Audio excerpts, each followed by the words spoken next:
একটি সাপ একজন পীর সাহেবের কাছে গিয়ে বলল, আমি যে সবাইকে যে কষ্ট দিয়ে অপরাধ করেছি, আল্লাহ তাআলা কি আমাকে ক্ষমা করবেন? পীর সাহেব বললেন, অবশ্যই ক্ষমা করবেন, তবে শর্ত হচ্ছে তুমি কাউকে দংশন করতে পারবে না। সাপটি বলল, ঠিক আছে, আমি তওবা করছি, আর কোনোদিন কাউকে দংশন করব না।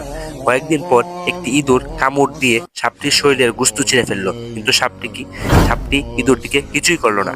সে ধৈর্য ধারণ করলো। হঠাৎ একদিন পীর সাহেব দেখেন সাপটি ক্ষত বিক্ষত শরীর নিয়ে তার সামনে হাজির। পীর সাহেব বললেন, কি ব্যাপার, তোমার শরীরের এই অবস্থা কেন? সাপটি বলল, হুজুর, এগুলো হলো আপনার কাছে মুরিদ হওয়ার বরকত।